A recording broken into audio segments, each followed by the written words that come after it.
السلام عليكم سيد. عليكم السلام ورحمة الله. شلونكم سيد؟ الله يحفظكم. كيف حالكم سيد عبد الله؟ الحمد لله بخير، الله يبارك فيكم. الله يبارك فيكم. سيدنا أنت من لبنان؟ اي نعم. الله يبارك فيكم سيدنا. سيد كان عندي سؤال الله فقط سيدنا، إذا كان أمكن وكان وقتكم نعم. يسمح. تفضلوا. سيدنا ما هو الدليل على عصمة التسعة من ولد الحسين؟ نعم. ما هو الدليل؟ ما هو الدليل على العصمة؟ الأدلة كثيرة. عصمة التسعة. و... التسعة. إيه الأئمة التسعة، الروايات الواردة عن النبي صلى الله عليه وآله وسلم. أيوة. الأئمة من بعد 12 كلهم من قريش. أيوة، لكن هؤلاء القرآن يعني الكريم دل أن الإمامة لا تكون في غير المعصوم. أيوة، لكن هؤلاء يعني كيف نعرفهم؟ يعني 12 كيف نعرفهم يعني؟ إيه. كيف تعرف أن هؤلاء؟ الروايات سمت الأسماء وكل واحد منهم نص على الإمام الذي يأتي من بعده. أيوة، لكن الخوي يقول أنه الروايات جاءت بالعدد ولم تأتي بالأسماء. تسمية الأسماء، كل إمام هو يسمي الإمام الذي يأتي من بعده، وعندنا الإمام معصوم. أيوة لكن مسدد. أيوة لكن جميل جميل، إذا كان هذا الخوي يقول أنه لا يوجد روايات سمت أساسا العدد فقط.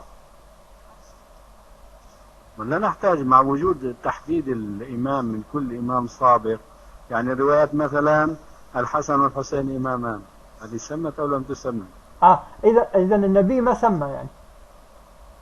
النبي سمى الحسن والحسين، لا، وعندنا روايات باقي ذكر الباقر وذكر الصادق وذكر أسماء. اي جميل، هذه الروايات يا جابر ستدركه فاقرأوا عني السلام.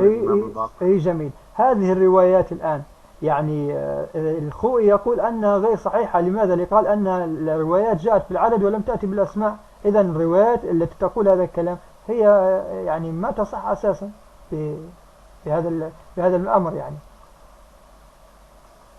يعني حتى لو لم تذكر رواية الأسماء كل إمام سابق نص على الإمام. أي ولكن غير هذه المسألة يا سيد، وغير هذه المسألة. الآن أنت تعرف أن هذا دين واعتقاد.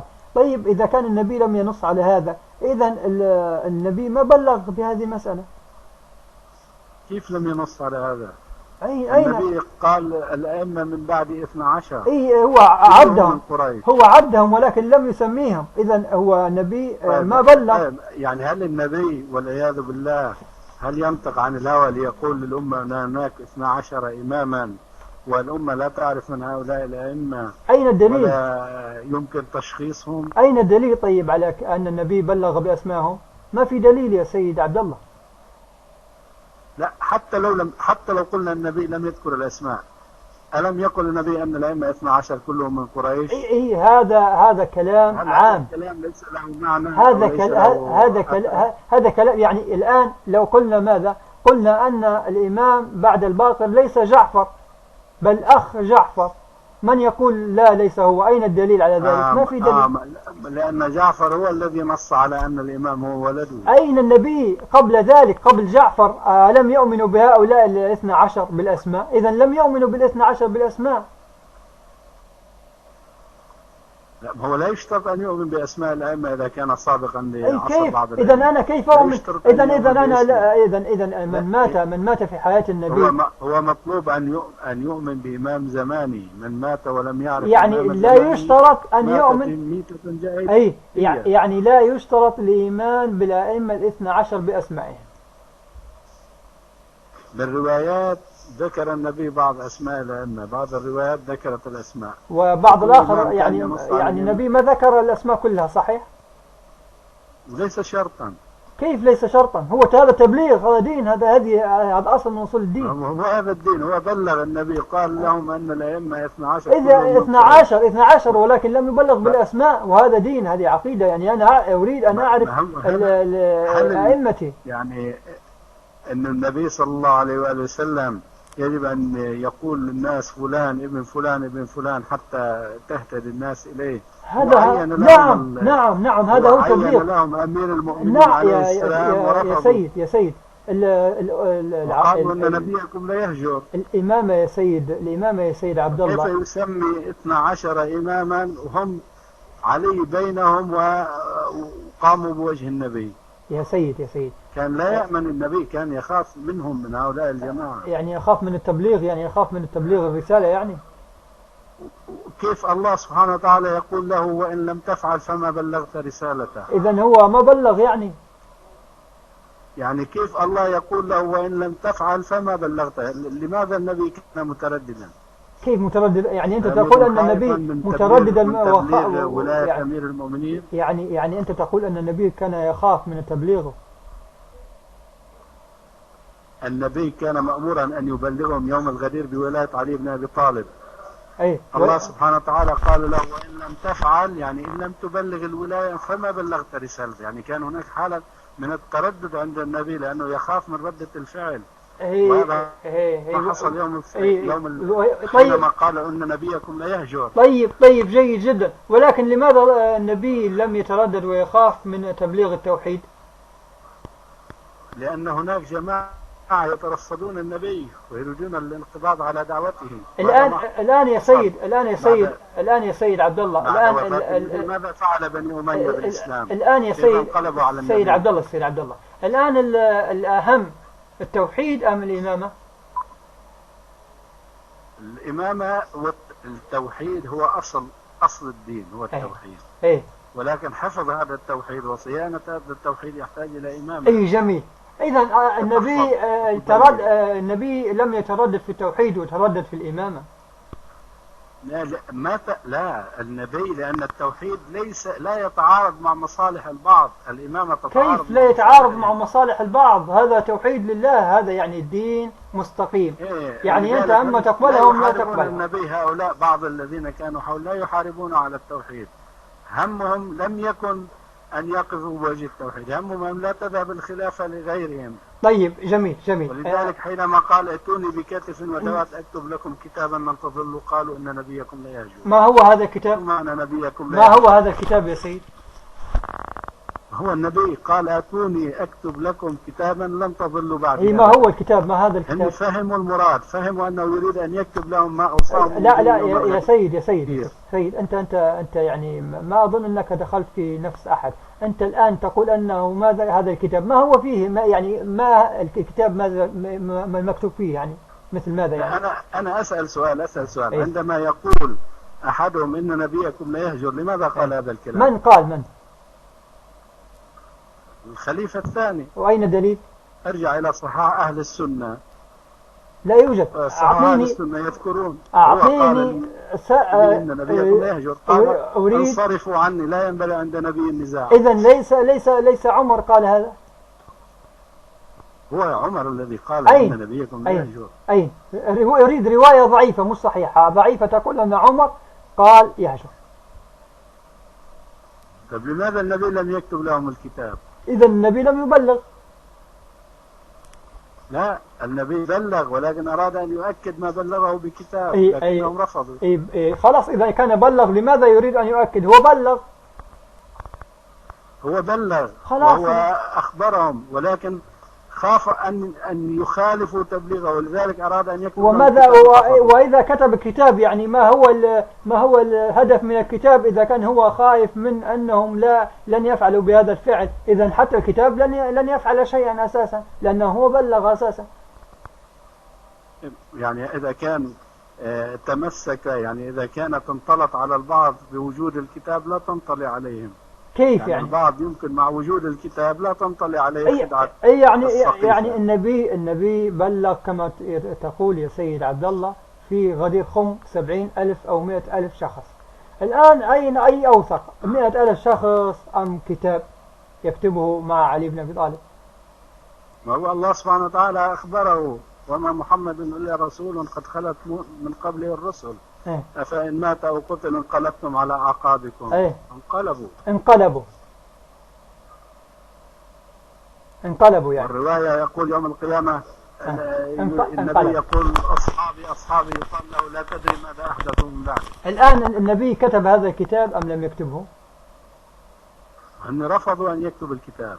قال انصرفوا لا ينبغي عند نبي النزاع. إذا النبي لم يعمل بعمله، لم يقوم بكتابة الكتاب. عمل وبلغ، وفي مواطن عديدة بلغ. كتب الكتاب أم لم يكتبه يا سيد؟ يا سيد عبد الله، يا سيد عبد الله، كتب الكتاب أم يبلغ أمر جديد؟ كتب الكتاب أم لم يكتبه؟ لم يمكنوه من كتابته. إذن هم قدروا على الله جل وعلا. لا، لأن النبي قال لا ينبغي عند نبي النزاع. إيه جميل. هذا الكتاب هذا اسمعهم في أكثر من موطن رفضوا. جميل. هذا الكتاب قبل انتهاء الوحي واكتمال الدين أم بعده؟ الدين لا يكتمل الدين بحياة النبي صلى الله عليه وآله، بوفاته كمل الدين وتم الدين. لا يعني أنت يا سيد عبد الله، الدين متى كمل يا سيد عبد الله؟ الدين كمل حينما أبلغهم النبي يوم الغدير اليوم أكملت لكم دينكم. إيه والكتابة الكتاب متى حصل؟ والنبي لم يكن يريد أن ينشئ دينا جديدا في مرض وفاته، جميل. يريد أن يؤكد ما بلغهم سابقا. وكتابة الكتاب متى حصلت؟ بعد اكتمال الدين. إذن هي ليست من الدين، هي وصية فقط يعني. لا، ما هو هي الوصية الذي أوصى بها، هي ما كان أبلغهم به من الدين. من يقول أنت كيف عرفت؟ يعني إذا كان واحد، طيب أنت كيف عرفت الآن؟ إذا واحد يريد يعني سؤال، إذا الإنسان يعني إذا كان الخليفة الأول أوصى والخليفة الثاني أوصى وديدن العقلاء والله سبحانه وتعالى يأمر بالوصية، فهل نبي يأمر الناس بالوصية هو لا يوصي؟ الوصية في ماذا؟ الوصية يعني مثال بسيط، أنا أب أسرة أوصي لأبنائي، أنا حاكم أوصي لمن بعدي، لكن هذا لا علاقة له بالنبوة، لأن النبوة لا علاقة له بهذه، لأن يعني لو كان في وصية، لأن لو كان في وصية، لأن لا يسيرون على سيرة العقلاء ونهج العقلاء. لا يا سيد، هذا الأمر منوط، هذا الأمر وكل الأنبياء السابقين كانوا يوصون وكان لهم أوصياء. من يقول ذلك؟ هل هو في كتاب الله موجود هذا؟ موجود في كثير من الأنبياء كان لهم خلفاء في كتاب الله يا سيد، في كتاب الله يا سيد، حواريون في كتاب الله يا سيد. هل في شيء اسمه وصية؟ يعني هارون ما كان وصي موسى عليه السلام؟ أين في كتاب الله قال أن هارون وصي موسى؟ يعني لازم لفظ كلمة وصي حتى ما هو نحن اختلفنا الآن ونريد دليل من كتاب الله. يعني هذا أمر عقلائي. لا عقلائي عندك يا سيد، عقلائي عندك يا سيد، لكن عقلائي ليس عندي أنا أريد دليل من كتاب الله. يعني إذا رجعت إلى الصحاح تجد الأدلة وافية. لا، قرآن كريم، القرآن الكريم، حتى بالقرآن الكريم والآيات القرآن الكريم. إذا رجعت إلى مواطن النزول وأسباب النزول تجد مش أسباب يا سيد، مش الأسباب يا سيد. القرآن الكريم في ذاته هل ذكر شيء اسمه وصية ووصي نبي؟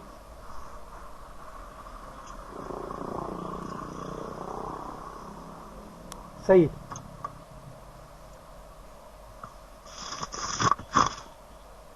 عبد الله،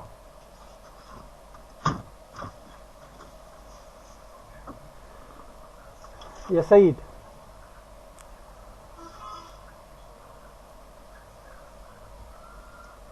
سيد عبد الله، تسمع صوتي؟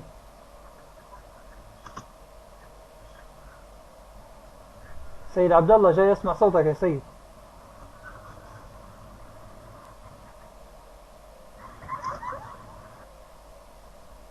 سيد عبد الله،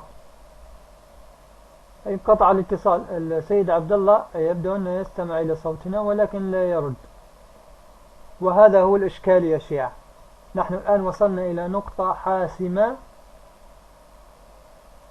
واضحة جدا، وهي هل ذكر الله جل وعلا في القرآن الكريم شيء عن أوصياء للأنبياء، وصية، شيء من هذا؟ لا يوجد. وهذا هو الإشكال، هذا هو الإشكال الذي يقع فيه الشيعة. بعد هذا النقاش الطويل وصلنا إلى نتيجة، وهي أن لا يعني السيد عبد الله فحص يقول أن هذا الأمر عقلائي، ولكن هذا الأمر العقلائي لا يجتمع عليه الناس كلهم، فنحتاج إلى دليل من كتاب الله، ولا يوجد دليل من كتاب الله. إذن كلام هكذا هباء منثورا. نسأل الله الهداية للشيعة وأن يرجعهم إلى الدين الحق. والسلام عليكم ورحمة الله وبركاته.